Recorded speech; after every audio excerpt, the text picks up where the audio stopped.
You might know the documentary The Hunting Ground.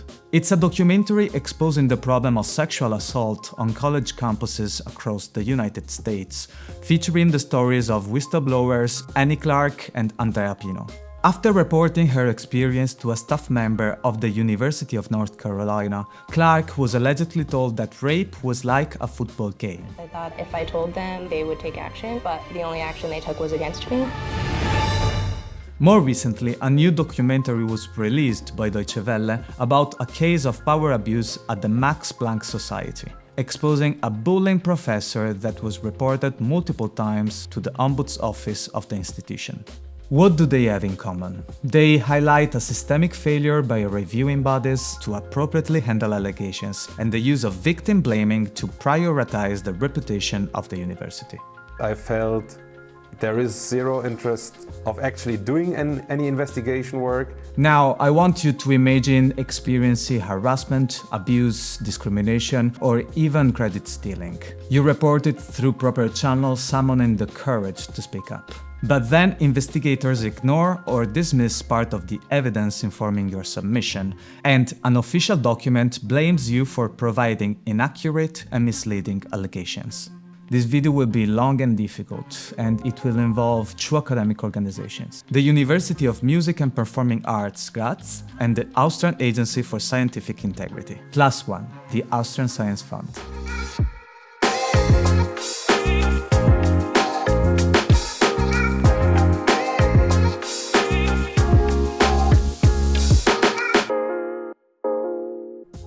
This is me writing a pre-proposal for a postdoc project.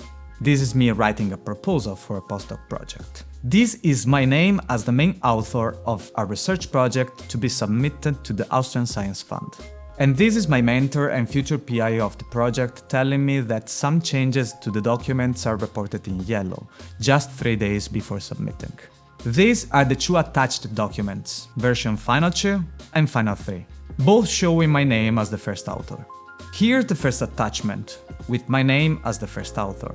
And here's the second attachment, showing those changes in yellow, but with my name now listed as second author without highlighting the change or communicating it. In 2021, I was invited to write a postdoc project for a Lise Meitner program, a fellowship funded by the Austrian Science Fund, dedicated to emerging postdocs and innovative research undertakings. The project proposal was based on entropy, in a physical sense, which formed the core hypothesis. Eventually, as I was ready to submit, my mentor suggested that he had a PhD student without a scholarship that could join the project and enhance it. Without discussing this privately, he organized a meeting and introduced me to this person, suggesting that to apply for a larger grant and support the student, he should be designated as PI. I completed a PhD without funding myself, so I know how hard it is. Therefore, I agreed with the plan with the explicit understanding that I would retain project leadership and do my research. The full story is reported in detail in my blog Points of Discontinuity that I will link in the description below. Fast forward, the project started, and in just 2 months my ideas went from being praised when it was about securing funding to being useless once the funding arrived. After receiving formal status, the PI removed me from leading the project and sent me this email. For your thoughts on entropy, I would say maybe the most basic problem is that you seem to have in mind some natural process of musical perception. The use of the term entropy was metaphorical for most of the time, but Stockhausen and others tried to specify terms from information theory by applying them to details of musical structure. My planned research, for which the proposal was designed, could no longer proceed as originally intended. I believe that proposing an agreement to secure a grant, only to then use the acquired senior position to remove the original author from leadership as soon as the project starts, is a clear violation of research integrity principles. This is directly addressed in the European Code for Research Integrity, misusing seniority to encourage violations of research integrity or to advance one's own career. Fun fact, in 2019, a poll by Bamboo HR revealed that taking credit for the work of others is the worst thing a boss can do. So I reported all this to the funding agency, the Austrian Science Fund. Now, before continuing, I want to spend some positive words about Dr. Reckling, the manager of the ethics department at the Austrian Science Fund, who initially received my complaint. He acted very professionally throughout this long process. After I reported my initial concerns, I spent 1 week thinking whether filing a complaint was the right idea. Dr. Reckling actually followed up to check on me and ensure I hadn't disappeared. So thank you very much for that kind gesture and for your professional attitude. Unfortunately, however, Dr. Reckling told me that for data protection reasons, the Austrian Science Fund couldn't consider personal correspondence. This effectively meant the email where the PI dismissed the approach to entropy as fundamentally flawed couldn't be taken into consideration. After reviewing my complaint, the Austrian Science Fund confirmed my right to implement my ideas as originally intended. They even revoked the authority of the PI to issue instructions to me, granting me research freedom. In their response, they stated, "After a thorough review, the Austrian Science Fund was unable to identify any scientific misconduct. The authorships were clearly identified in the application. According to the Austrian Science Fund funding agreement, the project leader is responsible for the direction and implementation of the project. He is also authorized to issue instructions to the project staff. The Austrian Science Fund proposes 2 options. The Austrian Science Fund recommends that the project leader works out a complete work plan and timetable with the staff member on how the staff member can implement his idea as far as possible within the framework of the project. For the mediation of this process, the Austrian Science Fund recommends calling on the support of the research institution." And for the Austrian Science Fund, the question is, why you still cannot write an application for the Esprit program or standalone projects in the remaining project period? However, they declared no misconduct. And this is curious, because on the one hand, the funding agency stated the PI had the right to issue instructions. On the other hand, they revoked this very power. Was he obstructing my research? In Austria, obstructing the research of another scientist is considered misconduct. However, the Austrian Science Fund expressed no opinion on this. To determine if there was any obstruction, we should determine whether the PI was aware or should have been aware of my right to implement my ideas, essentially if we had agreed on this. This crucial information was in our personal correspondence, confirming the terms for the change in PI. Unfortunately, this evidence couldn't be processed. Yet, the decision to revoke the PI's legitimate power raises significant suspicion. How can you assess misconduct if you don't assess the evidence? The Austrian Science Fund responded, "If you do not agree with the decision and options mentioned by the Austrian Science Fund, you are free to contact the Austrian Agency for Scientific Integrity." And the Austrian Science Fund Executive Board had expressly stated that there was no suspicion of scientific misconduct. If you doubt this decision, you can contact the Austrian Agency for Scientific Integrity.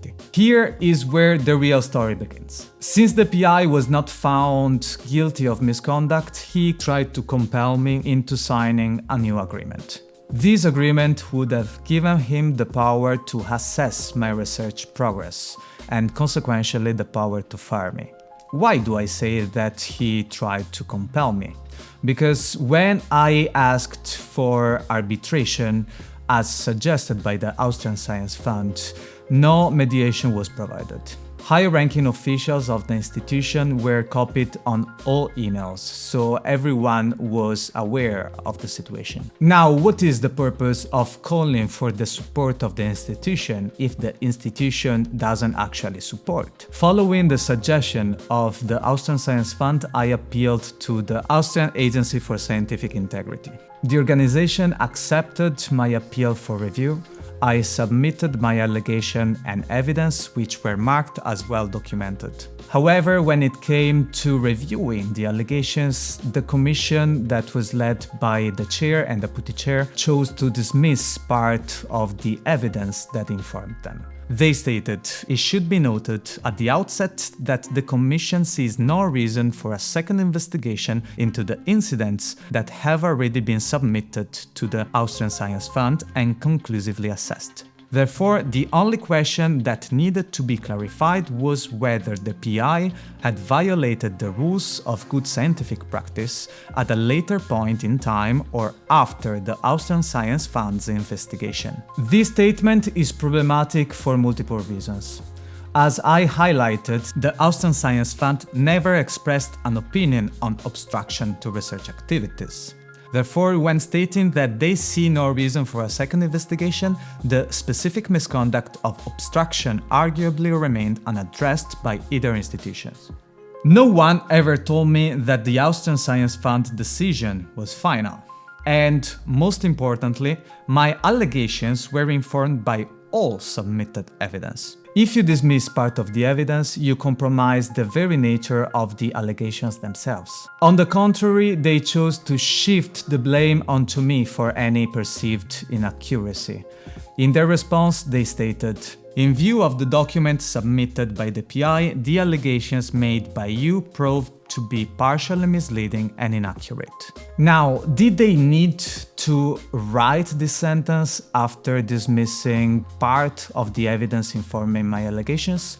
And what do you think will be the effects of this sentence in the future? For instance, in their work on normative violence, Kenny, Fotaki and Scriver write how organizations may try to position whistleblower subjects as mentally unstable and unreliable individuals to undermine their claims. Was this maybe an attempt to depict me as an unreliable individual?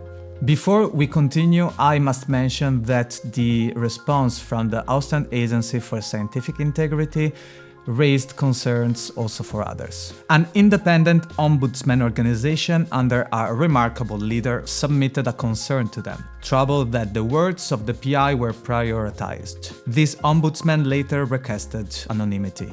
While I respect that, mentioning this episode is vital as it will inform my next video. I believe this experience showcases the challenges of supporting whistleblowers in research, even by those organizations willing to do so. If this story resonates with you, please consider subscribing to show your support to this cause anonymously and let your voice be heard. Let's return to the main story. 18 months later, my contract ended, and one day, checking the project's website, I noticed that only my picture disappeared. The website looked more or less like this. I immediately emailed the PI. He didn't respond until I filed a second internal complaint with the university's ombudsman. Eventually, they called the removal of my profile picture an oversight.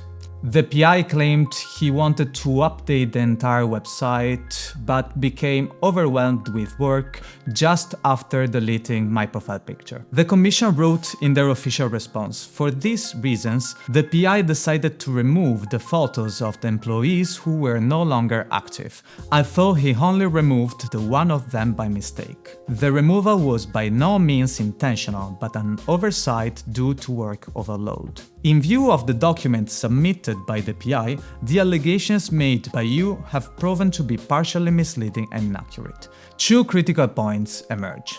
The first is that the Commission, led by the Vice Rector for Research and Quality Management, ignored my evidence that the PI avoided my email for 1 week until I was forced to file an official report. Second, they never asked the PI for any evidence to support his oversight claim. This is especially concerning since only my picture as a whistleblower was targeted. And under the recent European Whistleblower Protection Directive, there's a reversed burden of proof, meaning the alleged perpetrator should provide evidence to show there was no retaliatory intent. This evidence was never requested.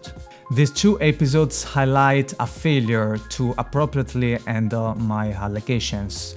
Throughout the entire process, crucial evidence was unaccounted for. In one instance, the Austrian Agency for Scientific Integrity evaluated my allegations while dismissing part of the evidence informing them. In the other, the university ignored a piece of evidence and did not even ask for evidence from the PI to support his defense. Recently, a person from within the institution, now in a new leadership position, posted on social media about striving to encourage students to speak up. And I believe that there are many people who share this desire. However, I'm not sure if I would recommend people to report misconduct if there's no one truly there to hold their hand in the end, risking making them not only victims of wrongdoing, but also potentially blamed in official documents. And consider that my allegations were officially marked by the Austrian Agency for Scientific Integrity as well documented. If this can happen in a case that was so thoroughly documented, imagine what could happen in cases that are more difficult to substantiate. Furthermore, if we step away for one moment from my personal story and look at the episode from a broader perspective, I'm unsure how pleased the peer reviewers would be if they knew they approved a grant proposal based on a hypothesis that the PI himself deemed flawed. How will the university react now that they know the full story? And despite these immense challenges, I am happy to inform you that I eventually conducted an independent experiment and my original hypothesis yielded positive results, and I am now publishing a book out of that. So this was my story. Thank you very much for watching, and please consider subscribing to the channel to support my cause and to stay updated about future content. Also, don't forget to let me know what you think about this story, and please visit my GoFundMe profile for further support. Thank you very much, and I hope to see you in the next video.